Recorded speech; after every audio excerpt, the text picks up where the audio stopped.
Buenas noches. Buenas noches. Buenas noches a todos. Bienvenidos a una sesión más de la comunidad Data Engineer en la TAM. Esta vez tendremos a la speaker Silvia Noriega. Ella es DevNet Associate y Data Analyst. El tema de hoy serán test y documentación. La documentación es una parte esencial para todo buen desarrollador y programador en Python. Esta sesión será grabada y publicada posteriormente en YouTube, donde pueden encontrar una playlist que tenemos de todos los videos que hemos estado realizando sobre Python, donde pueden seguir practicando y cualquier duda que tengan también pueden comentarla. Por favor, mantener el micrófono apagado, excepto cuando tengan preguntas, con la finalidad de minimizar el ruido. No se olviden de escanear nuestro código QR en el grupo de Telegram. Data Engineer en la TAM es una comunidad grande que tiene presencia en las diferentes redes, tanto en Telegram como en Facebook, LinkedIn, TikTok, YouTube y hasta Medium.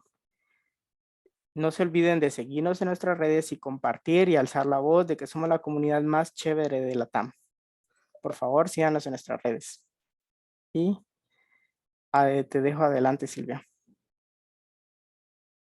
Gracias, Daniel. Bueno, el día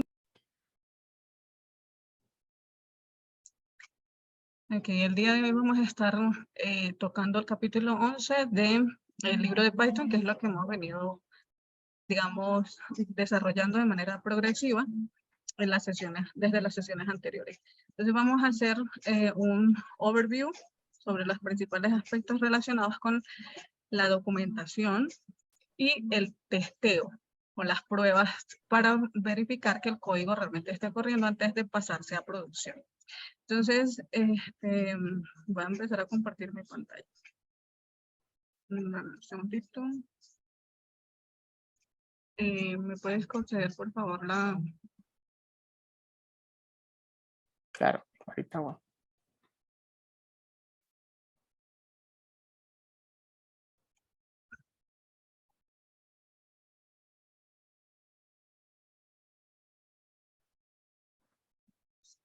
¿Ya puedes compartir, Silvia? Ok. Gracias. Sí.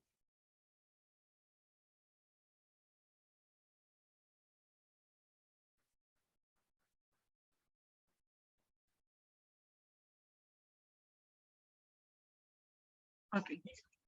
Entonces, el capítulo 11 abarca la documentación y el testeo y algunos consejos prácticos. Entonces, una de las primeras cosas a considerar es cómo hacer una buena documentación. Y para eso Python ya ha establecido un estándar que es conocido con las siglas PEP8. ¿Sí? Entonces esto lo que hace es que evita que se cometan errores de lectura para que el código pues ya lleve un lenguaje depurado y da la pauta para las convenciones estilísticas, ¿ok? Entonces vamos a hacer un rápido repaso de cuáles serían esas convenciones que hay que tomar a consideración en cuando estamos documentando.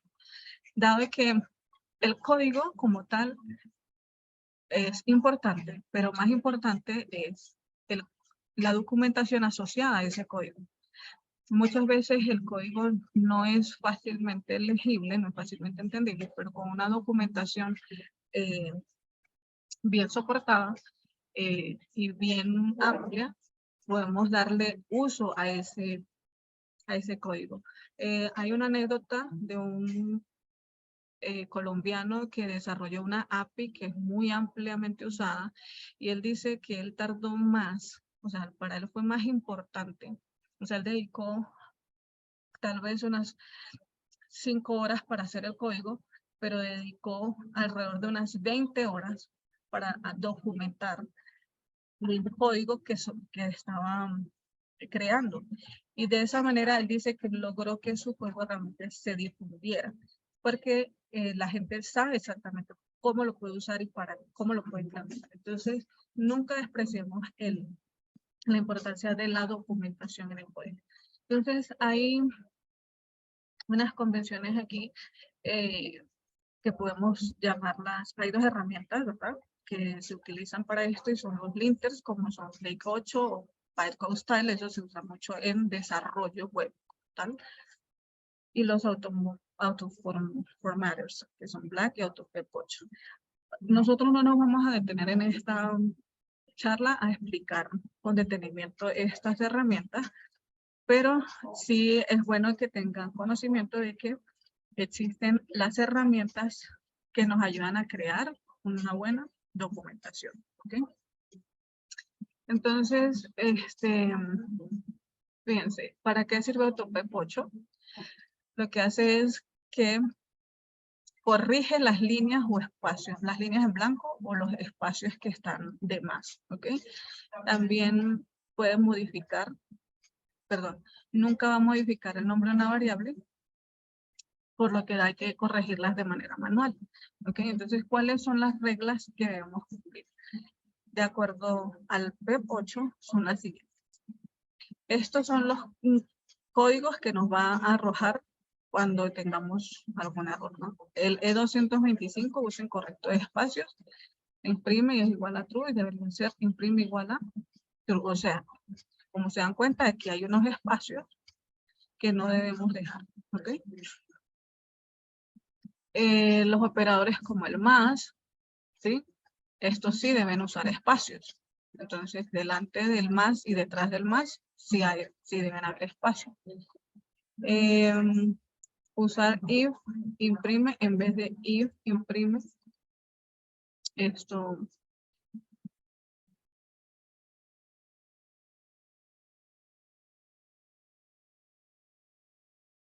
Cuando tenemos una declaración de una función, debemos dejar dos espacios en blanco. Tener eso en cuenta. Al declarar una función, debemos dejar dos espacios en blanco. No debemos usar tantos espacios cuando usamos el operador. El operador igual al momento de crear variables, o sea, con uno solo es suficiente. ¿Okay?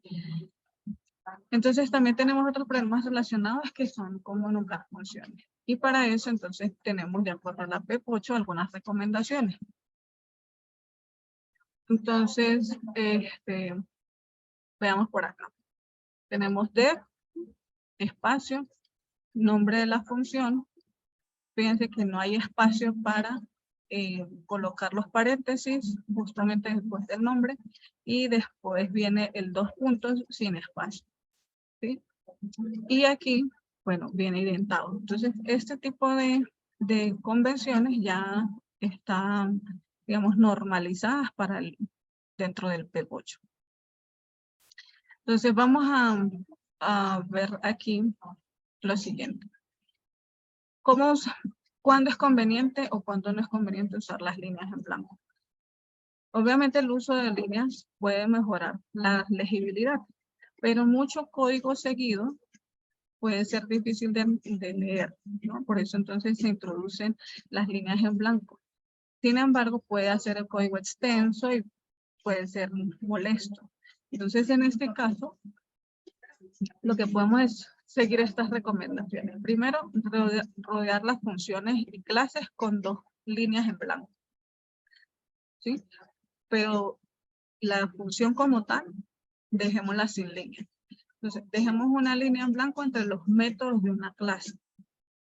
Y luego usar líneas en blanco para agrupar pasos similares. Entonces, aquí lo tenemos. Por ejemplo, tenemos esta clase y como ustedes se dan cuenta, no hay líneas en blanco dentro de ellas. Pero viene, dentro de esta clase estamos definiendo los métodos, ¿sí? Entonces, dentro de un método y otro, estamos dejando una línea en blanco. Y para cambiar a otra clase, ya estamos dejando dos líneas en blanco. Sí, entonces, esta es una de las formas de escribir código en Python que cumpla con ese protocolo o con ese estándar P8. Entonces, dos líneas en blanco para separar clases y funciones que que estén independientes, ¿no? Dentro de las clases, los métodos se separan por una línea en blanco. Ok, continuamos entonces con separando también diferentes funcionalidades. En este caso, nos damos cuenta de que hay una sola función, pero la función calcula dos cosas diferentes. Entonces, lo que hacemos es que calculamos la media y luego la mediana. Entonces, se dan cuenta de que esta es una parte de la función y la siguiente parte de la función está separada por una línea en blanco. Entonces, es más legible entender dónde termina una parte de la función y comienza la otra parte de la función. Ahora, los espacios en blanco, ¿cuándo los podemos usar y cuándo no? Entonces, se nos recomienda usar espacios con los operadores de asignación. Entonces, cuando estamos creando variables, hacemos esto. Dejamos un espacio antes y después del igual. Lo que no deberíamos hacer es esto, ¿sí? Sin embargo, de acuerdo a PEP 8, esto es incorrecto, ¿ok? Esto es porque estamos asignando variables. También cuando estamos relacionando, ¿ok? Dejemos siempre un espacio en blanco antes y después del operador de comparación. De acuerdo a PEP 8, esto es incorrecto. Entonces, lo que vemos aquí son otros ejemplos. ¿Qué es correcto? Dejar un espacio en blanco para separar la palabra reservada dev del nombre de la función, ¿ok? Pero no hay más espacios en blanco a partir de ahí. ¿Y qué es lo que sería incorrecto aquí? Bueno, aquí dentro de los paréntesis, nosotros estamos pasando un argumento, ¿sí? O en este caso serían parámetros, ¿sí? Entonces aquí ya no hace falta los espacios, ¿sí? Aquí dentro de los paréntesis no deberíamos dejar los espacios, sino cuando estamos haciendo la asignación. Pero ya dentro de los paréntesis no. ¿Okay? ¿Qué podría ser también incorrecto? Cuando estamos invocando una función, ¿sí? Dentro de los paréntesis no dejamos espacio. ¿Sí? Para que esto que está aquí no se debe hacer. Y finalmente también creamos las listas. Fíjense que aquí estamos asignando, por eso hay espacios en blanco. Pero dentro de las listas no dejamos espacio. Por lo menos no antes del primer elemento de la lista. Pero sí podemos separar con un espacio después de la curva. Ok, para darle mayor prioridad, también usamos los espacios con el fin de agrupar, ¿no? Entonces, fijemos aquí. Asignamos espacio antes y después. Damos una operación, aquí fíjense que tenemos esta signo de operación y este también tiene otro signo de operación. Entonces, perdón, esto es un operador de exponenciación y esto es un operador de suma. Entonces, ¿qué es lo que hacemos? Dado que la potencia y el uso de paréntesis tienen más prioridad, ellos que hacen no tienen espacios entre sí. ¿Sí? Paréntesis tiene más prioridad que el operador de multiplicación, entonces se puede separar. La exponenciación aquí tiene más prioridad que la suma, entonces la suma se puede separar. ¿Ok? Entonces de esta forma nosotros podemos visualizar quién tiene más prioridad en esa operación. Entonces esto aquí es incorrecto porque no me ayuda a visualizar quién tiene prioridad sobre la otra operación. ¿Cuál operador es más prioritario sobre el otro? ¿Sí? Entonces, es bueno que el que tenga mayor prioridad no le dejemos espacio. Entonces, continuamos con estos ejemplos. Dice que también agrupamos por orden de ejecución. Entonces, el preferido va a ser el siguiente.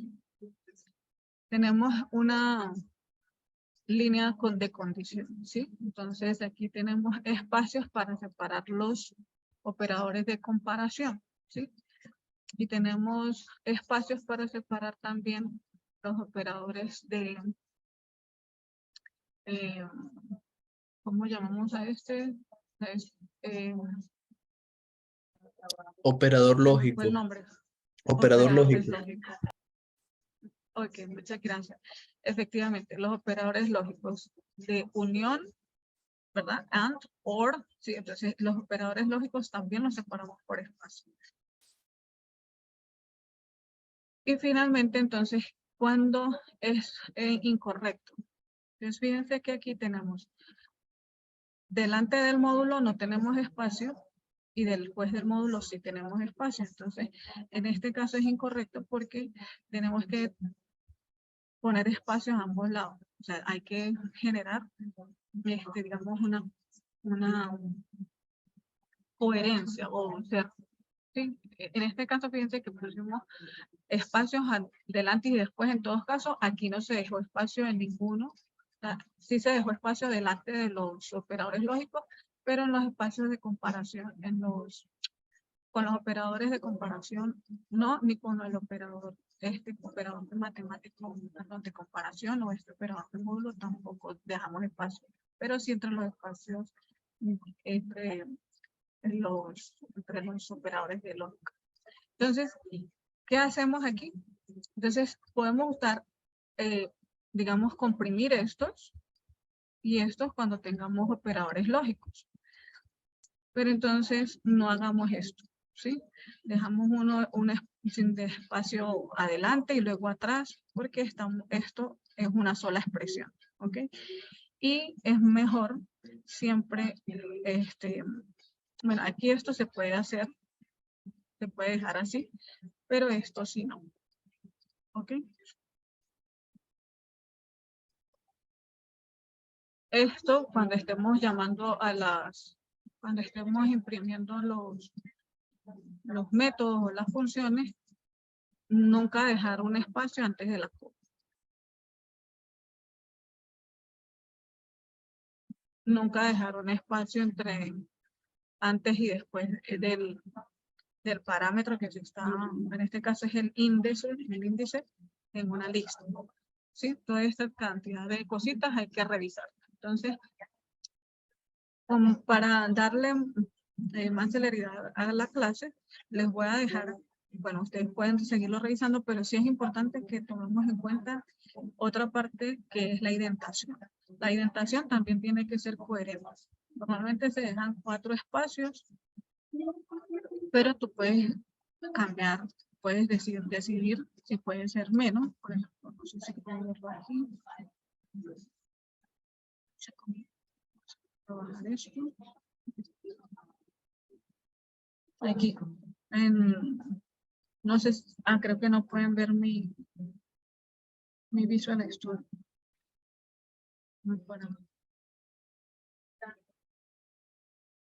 Ok, aquí en el Visual Studio, en la parte inferior, dice línea 1, columna 1, y dice spaces 4. Estos son la cantidad de espacio que nosotros le estamos dejando para la indentación cuando estamos haciendo código. Entonces, aquí nosotros podemos cambiar también la cantidad de espacios, ¿sí? Por defecto se deja en 4, pero es algo que puede modificarse. Sin embargo, pues por convención, Python siempre lo pone en 4. Entonces, eso es importante porque recordemos que la indentación, aquí lo dice, se representa usando 4 espacios y nos ayuda a entender lo que contiene una función o lo que va dentro de un ciclo un ciclo repetitivo como el if, ¿sí? Entonces, ese tipo de aspectos, la indentación es súper importante, que no sea el tabulador automáticamente añade los 4 espacios. Ok, continuamos aquí.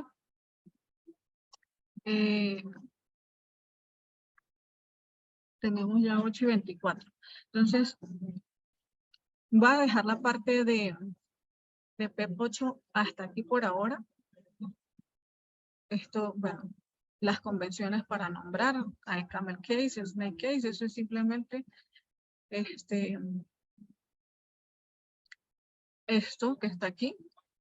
Esto se llama snake case. Y esto que está aquí se llama camel case. ¿Ok? Porque es camel case, porque si ven es como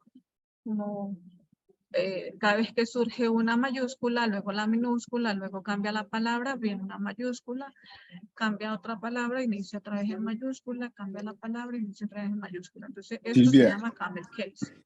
Silvia, disculpe, Ah. fíjese que no vemos su pantalla, estamos viendo el Visual Studio Code. Ok, ahora sí. ¿Sí? Listo, ahí Ahora sí. Ahora sí. Ok, gracias. Bueno, entonces esto que ustedes ven aquí es lo que les estaba diciendo en su momento, es snake case. Snake case es porque hace referencia a que unes cada palabra con un guión bajo. ¿Sí? Y es como si fuera una culebrita, por eso se llama snake case. ¿Sí? Y camel case es porque inicias cada palabra en mayúscula. Al cambiar de palabra, pones una mayúscula.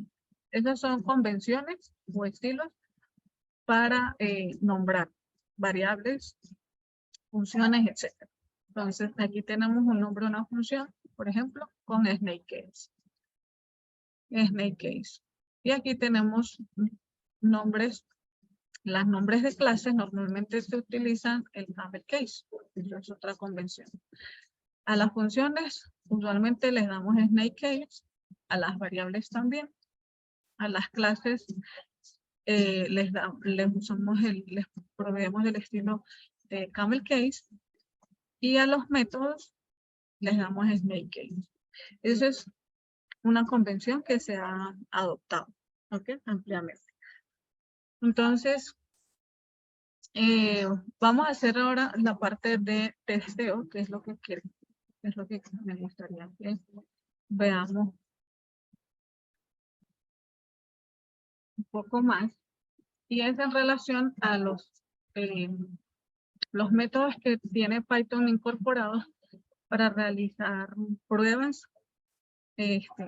Bueno, hay dos formas de hacer pruebas, tanto manuales como automáticas, ¿sí? Entonces, las pruebas manuales, nosotros continuamente las estamos haciendo cuando, por ejemplo, queremos saber si un código está dándonos el resultado esperado.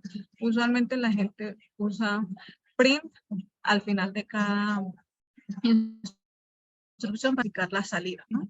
Sin embargo, hay algo que si tú conoces el resultado de antemano, puedes usar un método que se llama, una función que se llama assert, y entonces llamas a la función, le pasas los parámetros con la que debe trabajar la función y lo igualas al resultado que debe esperarse.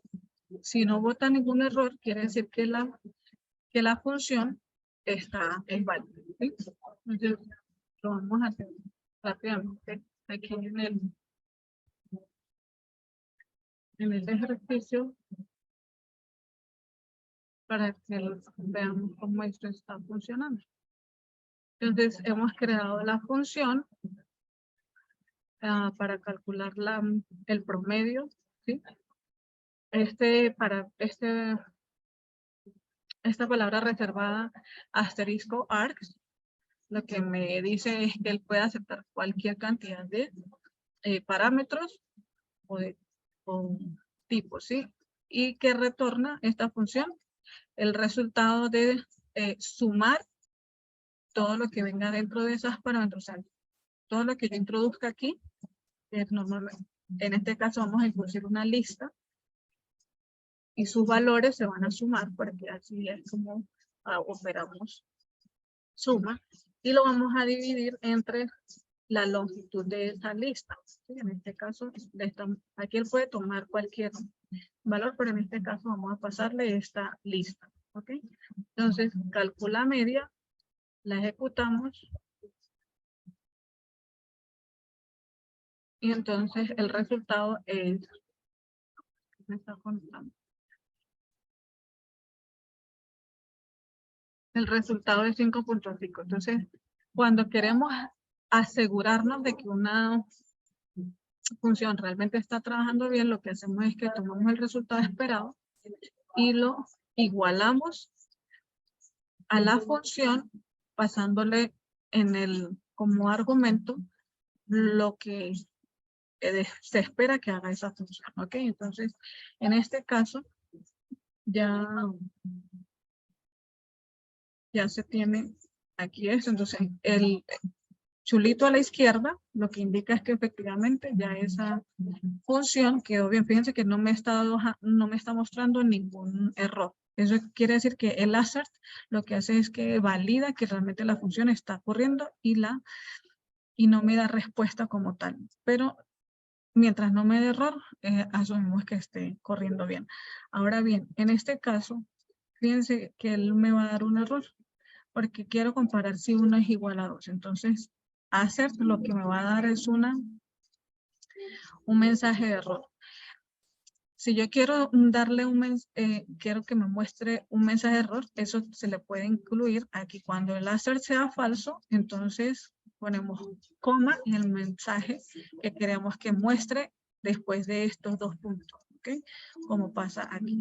Entonces, una vez que esto es importante que tengamos en cuenta que aquí se escribe el assert, el valor que se espera que dé y el mensaje que queremos que resulte cuando se cumpla esta condición, ¿ok?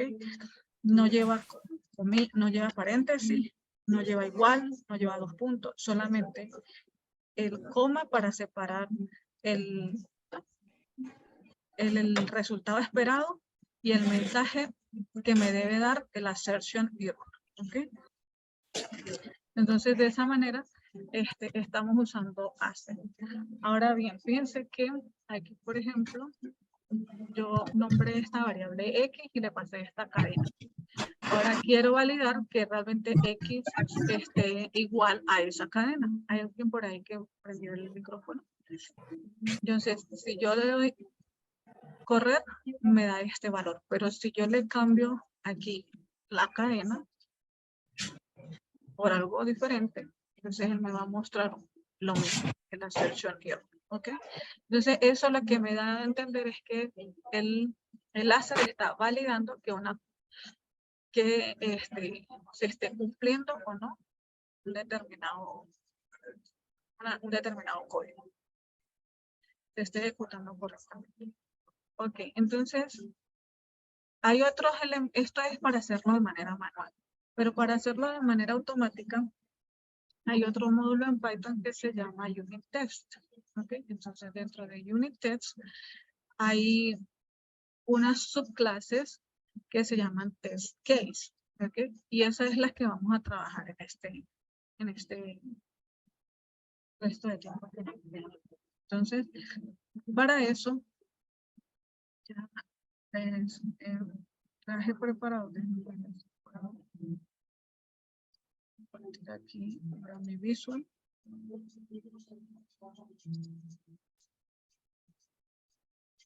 Están viendo el visual, ¿cierto?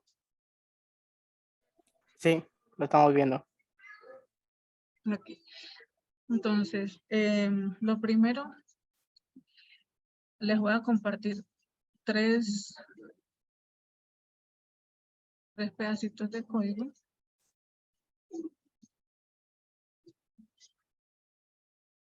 Uno se va a llamar test data, que no es más que un objeto JSON, ¿sí? Con el que vamos a luego hacer una búsqueda para validar alguna información. Necesito extraer de todo ese objeto JSON cierta información y para eso vamos a utilizar UnitTest. A ver si él me va a arrojar la información que necesito extraer de aquí. Ese código. Silvia, perdón, pero solo estamos viendo en blanco el Visual código, Studio. sí. Ujú. Ya lo estoy pegando aquí.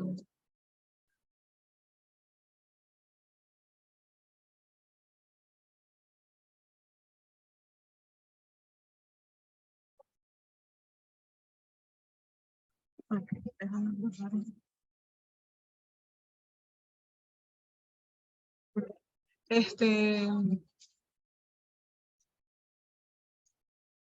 Aquí en el chat se pueden compartir archivos, ¿cierto? Sí, pero sí Sí se puedes puede. compartir. Sí se Ajá. Ok, Puedes guardar ese listo. PJ y lo compartes a todos por el chat sin problema. Ok. Sí, ok, estoy buscando aquí.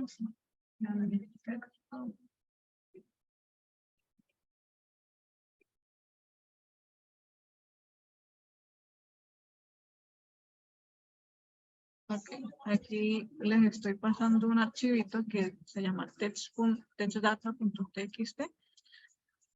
Les voy a compartir el otro, los otros dos archivitos con los que vamos a trabajar.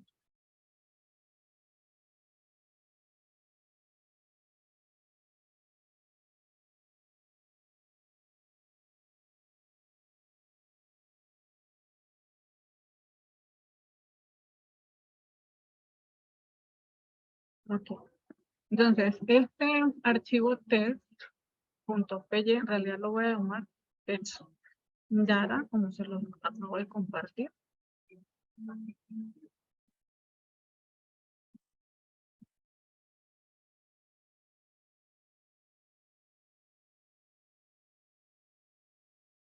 Entonces, lo que ustedes están viendo aquí no es más que un objeto JSON en Python, te parece mucho a los diccionarios, ¿sí? Porque tienen una clave y un valor. Entonces, tenemos todos separados por comas. Clave, valor, y este es un objeto que luego se puede leer como un objeto JSON, ¿sí? Entonces, vamos a crear un nuevo archivo que es en el que vamos a realmente a crear el método para hacer las pruebas. Entonces, dame un segundito. Ese es el archivo que vamos a estar trabajando con el nombre de Recursive JSON Search.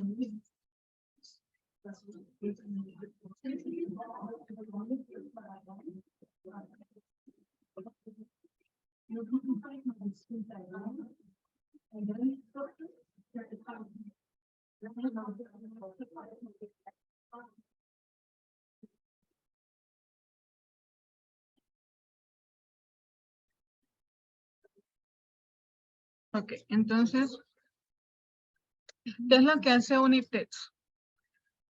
Unitext lo que hace es que escribe a través de unos métodos, podemos determinar si se están cumpliendo las expectativas.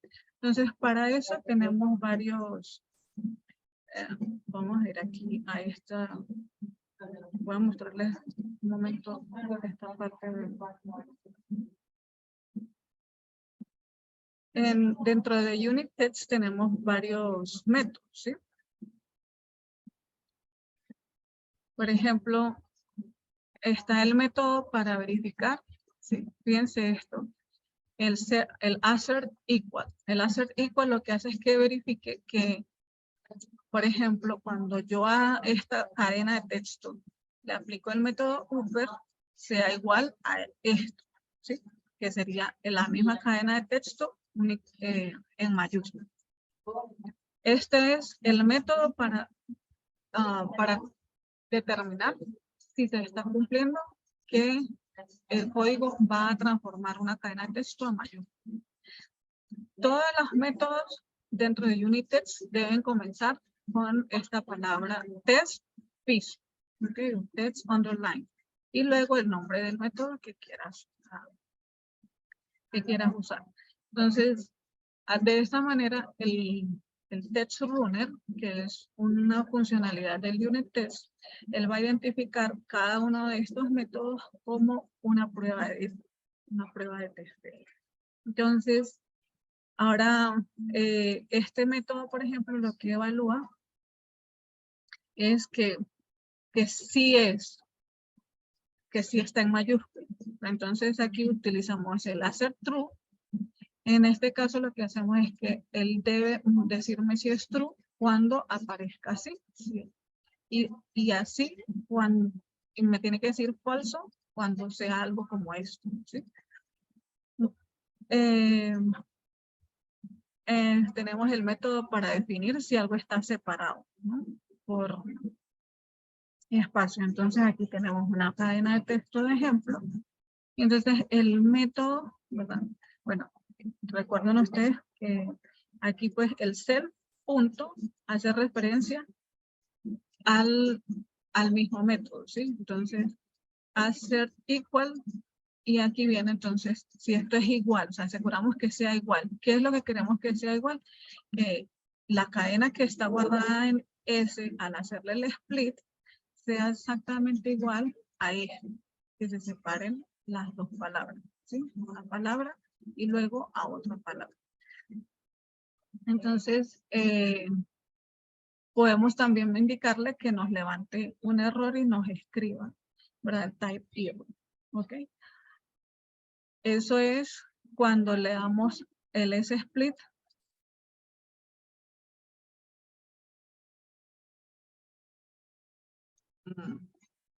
Bueno, este 2 realmente aquí no lo tengo claro. Bueno, ya hemos entonces definido las clases con los métodos para probar, ¿sí? Para testear que se estén cumpliendo las cadenas de texto.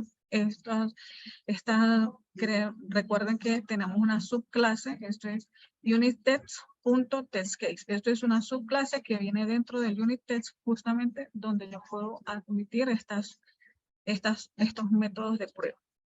Y luego llamamos al UnitText.main, pero le vamos a pasar solamente la subclase TestCase, que viene definida con estos métodos, ¿ok? Entonces, una vez que hemos probado eso, vamos a verlo aquí corriendo. No.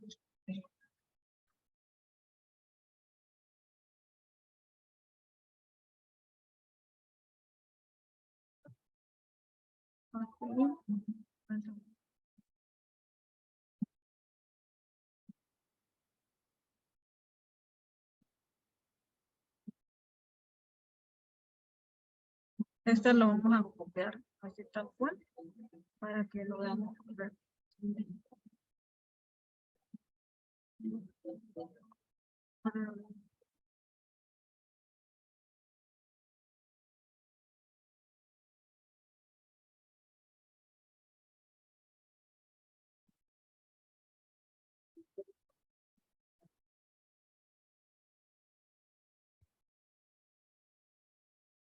Ok.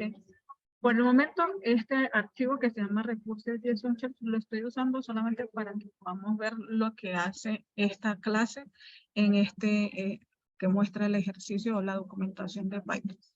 Sí, corremos. Esperemos un momento. Y entonces él me muestra este resultado. Me dice que corrió 3 pruebas. Me dice en cuánto tiempo lo hizo y el resultado es OK. ¿Ok? Así es cuando algo ideal ocurre. ¿Ok?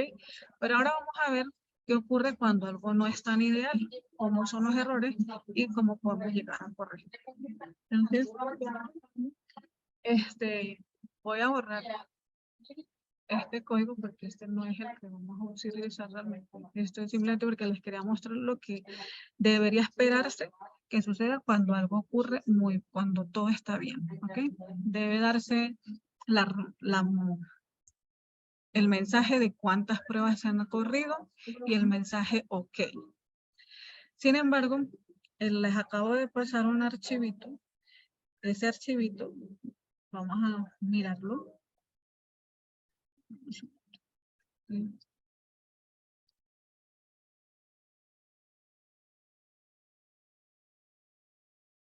Vamos a correr este archivito que se llama recursive.json search.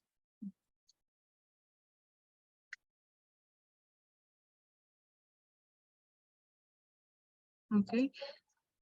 Ahorita lo vamos a leer para entender un poquito.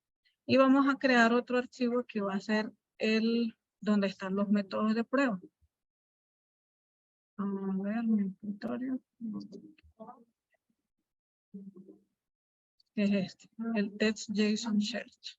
Aquí es donde tenemos el código con los métodos de prueba que vamos a utilizar. Entonces vamos a crear otro archivo que se va a llamar test JSON.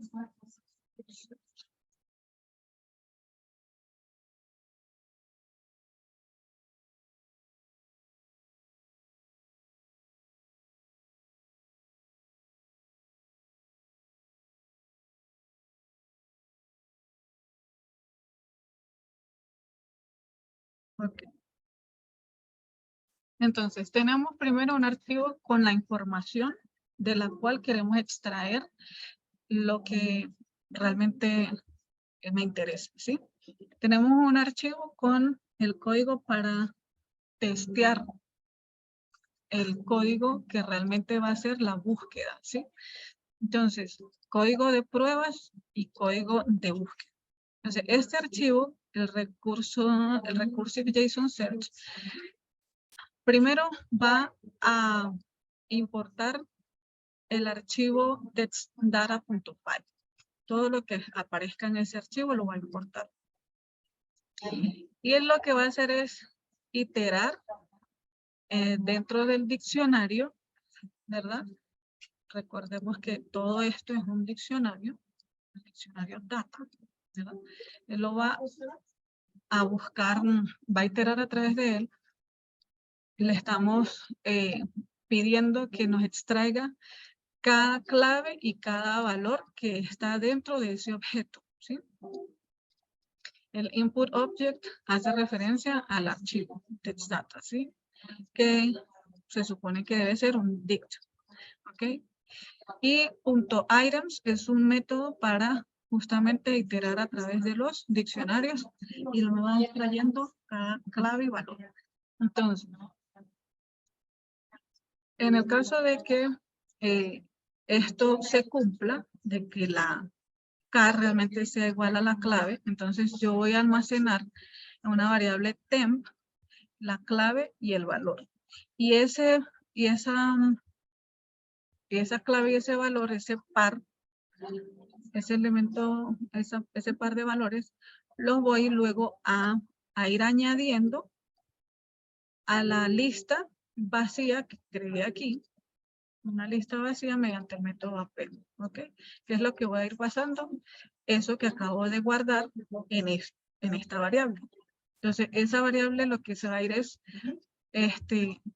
almacenando ese par de valores se van a ir almacenando dentro de esta lista que ya hemos inicializado, ¿ok?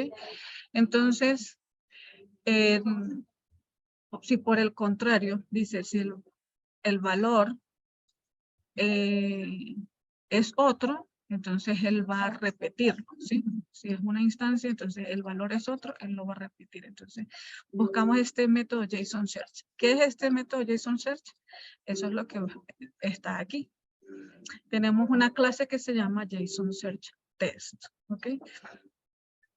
Y aquí lo que vamos a hacer es que vamos a testear primero que en el caso de que, ¿qué es lo que hace este módulo? Dice buscar en la función de manera recursiva dentro del archivo que está aquí, ¿sí? Dentro de este archivo que estamos creando. Entonces, fíjense que el nombre que le acabamos de dar es el que le queramos dar.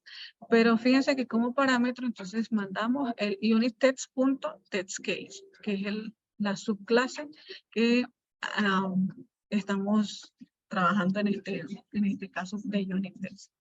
Entonces tenemos tres métodos. Uno que encuentre la clave, ¿ok? En otro que no encuentre la clave y en el otro que retorne una lista, ¿ok?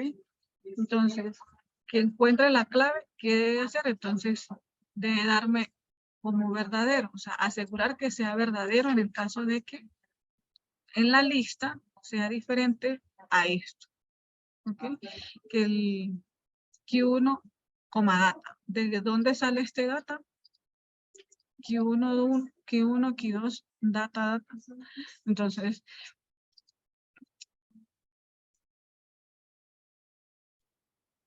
aquí le estamos pasando esto. Data. ¿Quién es data? Entonces, data es esto que está aquí. El diccionario completo. ¿Ok?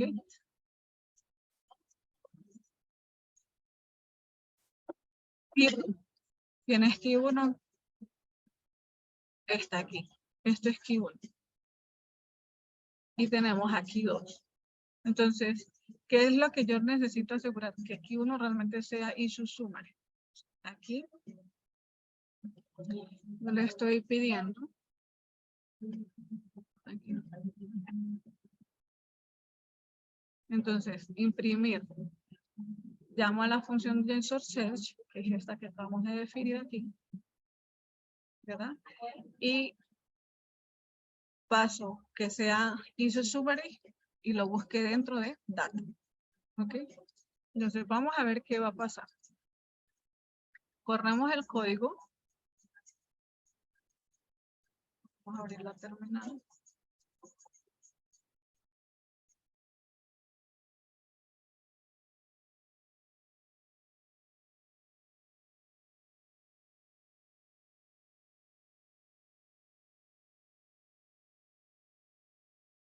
Y me botó una lista vacía. Pero realmente eso no es lo que yo quiero que pase. Entonces, yo voy a evaluar cuál es el error. Entonces, para eso, escribo Python 3 menos M. Escribo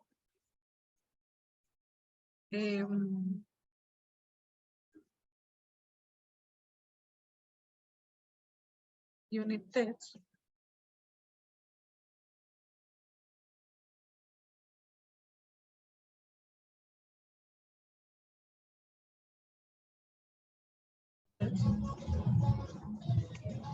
Menos B para que sea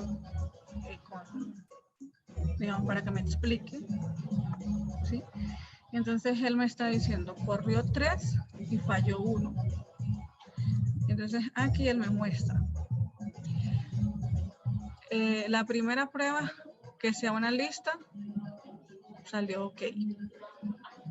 La segunda prueba, que se encontrara la búsqueda, que la clave no debería, que debería encontrarse y que la lista no debería estar vacía, eso falló.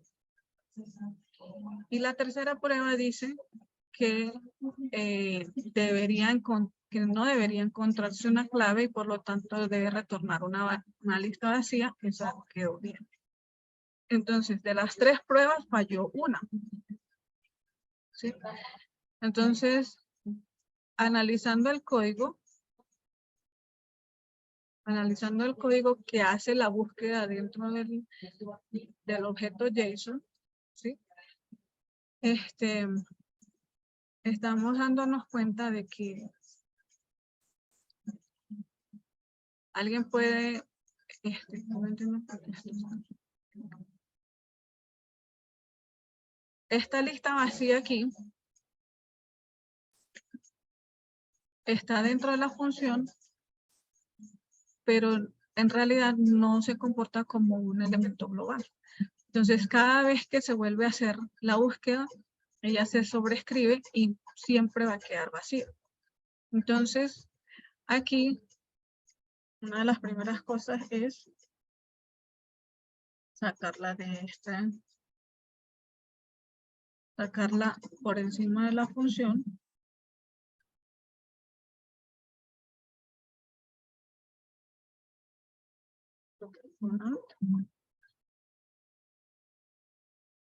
Okay.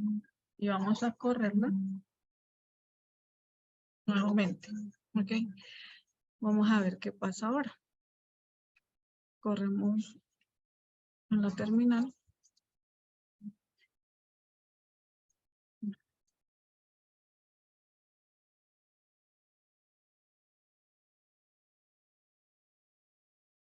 Ajá, entonces sigue pasando lo mismo. Sigue apareciendo solo la lista vacía. Vamos a ver qué nos dice ahora el unit test. Bueno, fíjense que ahora el error sigue siendo 1, pero en esta ocasión ya no es la misma prueba la que está fallando. La primera quedó bien, la segunda quedó bien, pero la tercera es la que está fallando ahora. No como en el caso anterior, que fallaba era la segunda. Entonces hay otra cosa más que corregir aquí. Entonces, vamos a ver aquí. Espérate un segundo.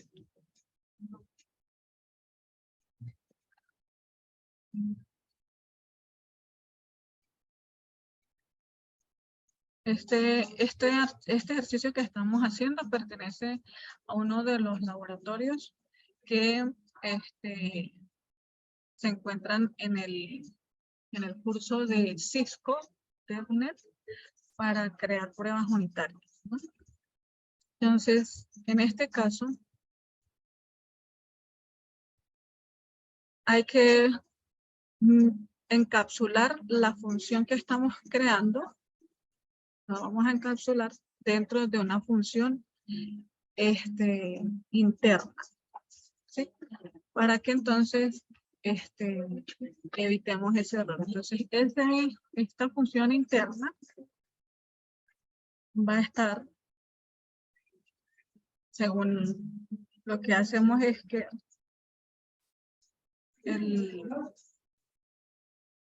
la lista que estamos creando actualmente ya es una variable global, ¿sí? Esto significa que su valor se preserva a lo largo de múltiples invocaciones cuando se ejecuta la función JSON Search. ¿Ok? Pero lo que vamos a hacer ahora es envolver la función JSON Search dentro de otra función. ¿Ok? Y así lo que vamos a hacer es protegerla nuevamente para que no se vacíe cada vez, o sea, no se sobrecargue. Entonces, esta nueva función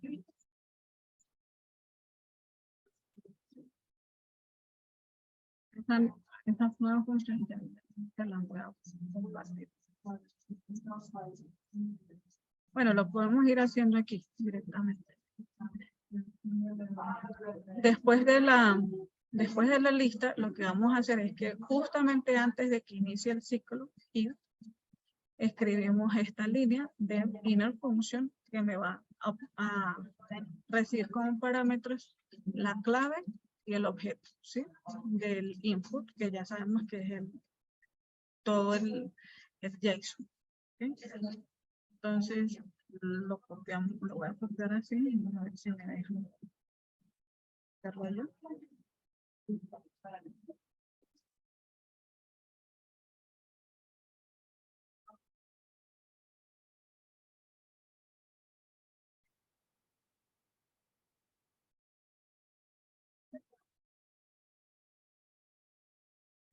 Esta vuelve aquí abajo, pero ya sabemos que ahora va a estar por encima de la función interna.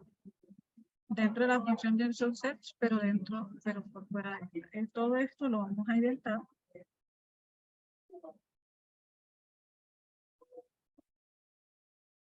Para quedarnos dentro de la función y para que tal vez tenga validez, recordando la indentación.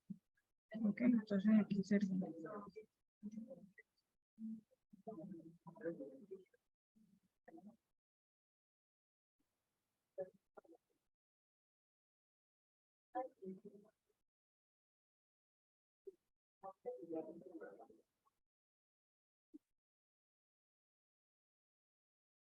Y entonces esto dentro de la función inner espacio.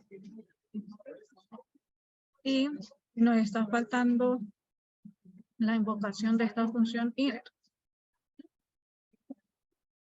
Esa la vamos a invocar justo antes de hacer el retorno de la lista.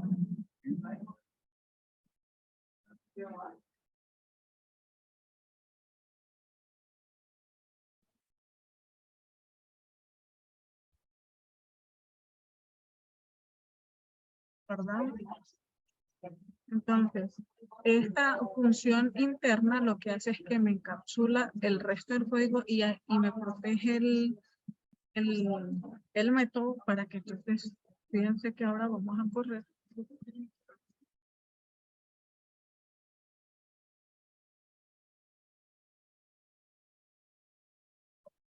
Vamos a correr.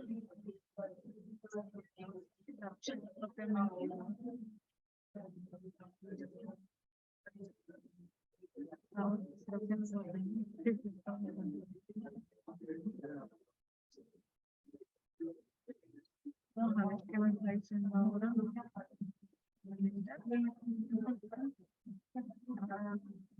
a fallar primero. Perdón. Entonces, vamos a hacer esto.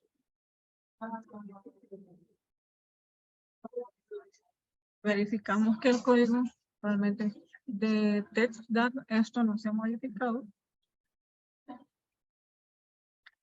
Tenemos la función JSON Search, que es la que me va a hacer la iteración. Tenemos la lista vacía, la función interna.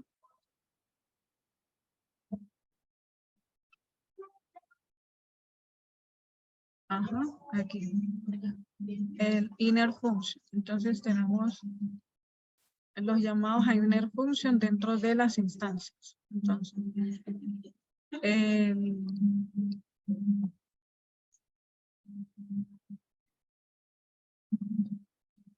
if instance por aquí, entonces en caso de que si key es igual a clave, entonces obtengo esto, lo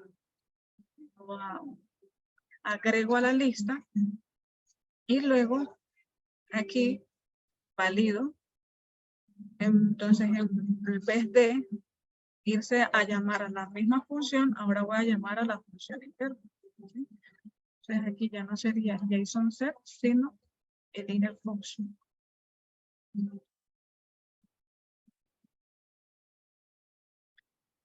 Y lo mismo para la siguiente.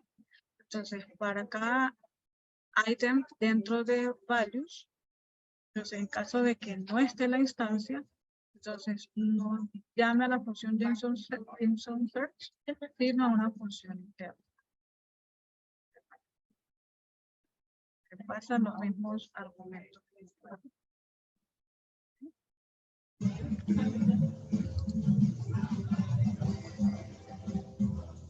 Finalmente, entonces, evaluamos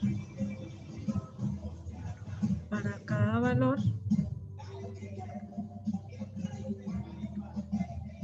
y aquí lo mismo. Cambiamos esto por inner function.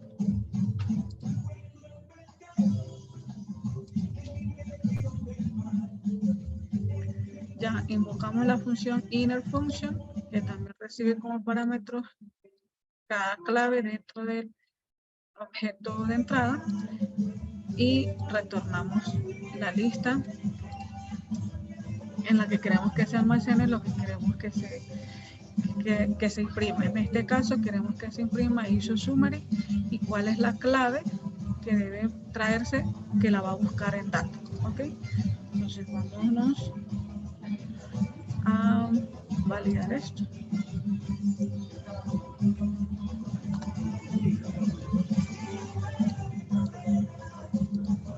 Entonces corremos nuevamente JSON Search.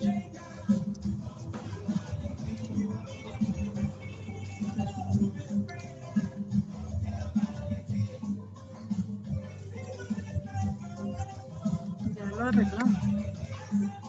Sigue dando Sí.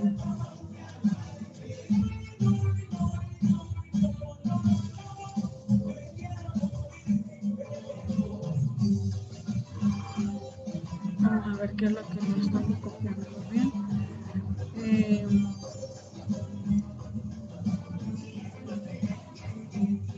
Inner function lo pusimos aquí. Inner function. Son 3 líneas de inner function que ya son las que hemos incluido y la invocación a ella. Y la creación del inner function justo después de la lista.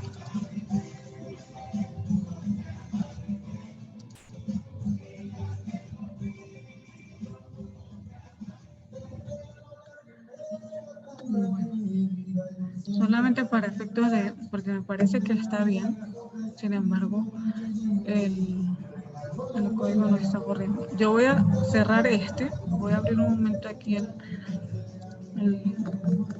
donde realmente aparece ya resuelto.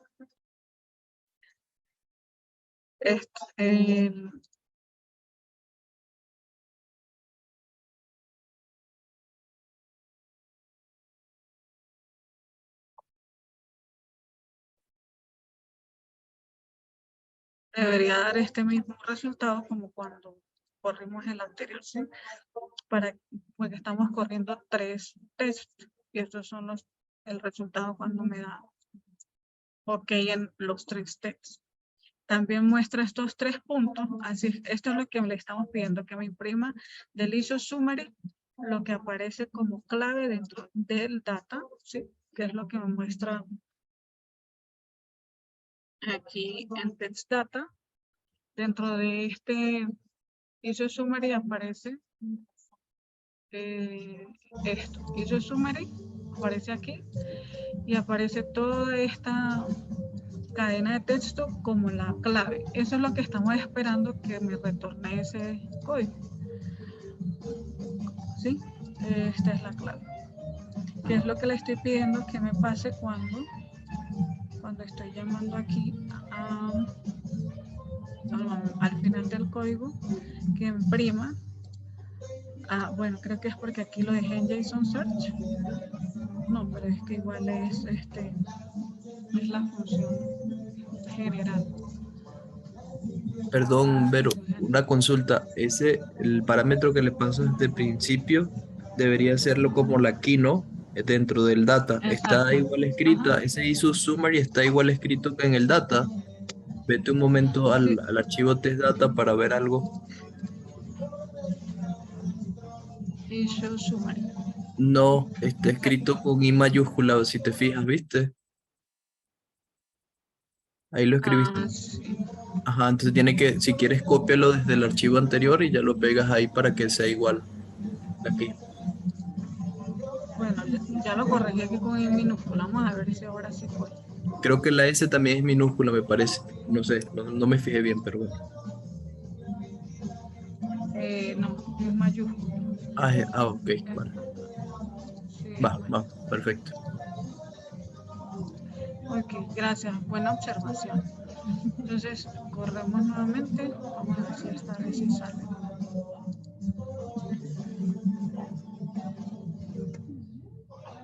Ok, ahora sí salió. Issue Summary Network Device. Entonces, el código finalmente me dio el resultado que yo estaba esperando. Y si busco, entonces, las pruebas, verifico cómo estuvieron corriendo. Me dice que corrió las 3, todas ok. Fíjense que me da una descripción, me muestra el resultado, me dice que para la prueba en la que debía retornar una lista, ok, para la prueba en que debía encontrar un resultado, ok, y para la prueba en la que no debía encontrar también, y que la lista que retornara fuera vacía, en este caso también es ok, porque, bueno, en este caso las 3 pruebas fueron correctas, ok. Entonces, básicamente eso es lo que hace el unit test. Repasemos. Usamos la subclase Usamos la subclase UnityText.testCase y definimos unos métodos. Entonces, siempre los métodos pasamos por parámetros self y luego el assert true. Puede ser assert true, assert instance. Hay varios métodos para el unit test. Esta información la vamos a poder ver mejor. Vamos a documentarnos mejor.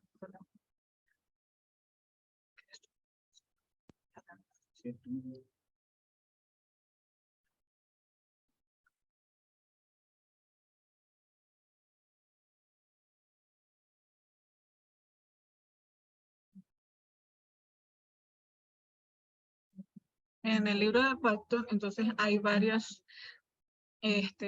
assert. Aquí entonces está, por ejemplo, el assert si es instant, no, pero tendría que ser con el unit test. Aquí es cuando estamos trabajando con assert de manera manual. Estas son las que ya habíamos visto al principio. Esto es simplemente igualar a lo que esperamos que sea el resultado. Pero cuando es con unit test directamente, tenemos varios métodos aquí. Por ejemplo, en este caso, el assert equal, ¿sí? Le pasamos el resultado, que en este caso es lo que debo obtener cuando invoco la función, ¿verdad? Y luego comparo con el resultado que yo le estoy esperando comparar, ¿sí? Eso es el assert equal. También tenemos el método. Entonces, para tenerlo así, siempre vamos a crear la clase que tenga, ¿sí? Creemos de unit test. Definimos los métodos de la clase que siempre van a empezar por test, piso y el nombre del test. Y en este caso, bueno, venimos aquí y buscamos cuál es el método que más nos convendría.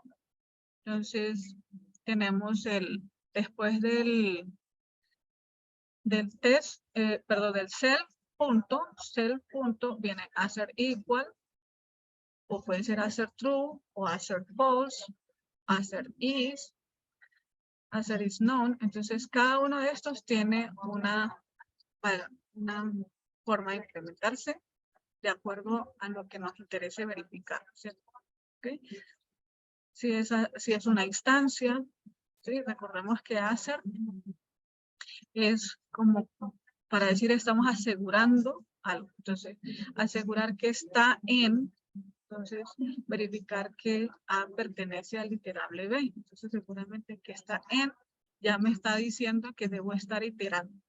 Y en B lo que le voy a pasar es un operador iterable. Entonces, fíjense, aquí hay otros ejemplos de pruebas de texto usando unit test.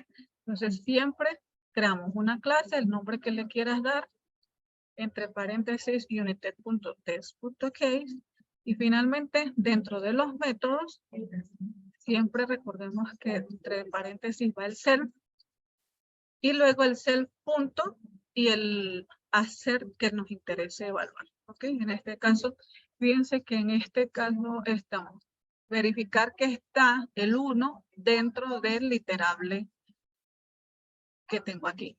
¿Okay? En este caso, verificar que está en B. Entonces, ¿quién es A y quién es B? Entonces, aquí, que esto sea igual, es que si A es B. Entonces, ¿qué creen esto que va a pasar? ¿Que A sea igual a B? Bueno, A, B, pues resulta que B es igual a A, entonces esto sí da ok, porque A sí es igual a B, porque B lo llamé A, o sea, se está trayendo a A. Bueno, y así, que genere una excepción, y la excepción que tiene que generarse es la división de 0, el error por división de 0. Entonces, cuando aparezca esta división, Entonces él me va a mostrar este mensaje. Es lo que me va a mostrar este test de excepción. ¿Ok? Entonces, cell.AssetRacer. Y lo que quiero que me muestre cuando muestre el error. Entonces, hasta aquí la clase de hoy. Creo que nos pasamos el tiempo. Pero bueno, ¿alguna pregunta hasta ahora? La voy a mirar en el chat. Sí, teníamos una, Silvia. Nos preguntaba ¿cuál es la diferencia entre Unitest y PyTest? Bueno, unit test es más para temas de desarrollo, en entender. Y PyTest, pues es general. Es ya más dedicado a, o sea, digamos que unit test está contenido en PyTest. Ok. Ok, gracias. Era la única duda que teníamos por el momento. No sé si tengan más dudas, chicos.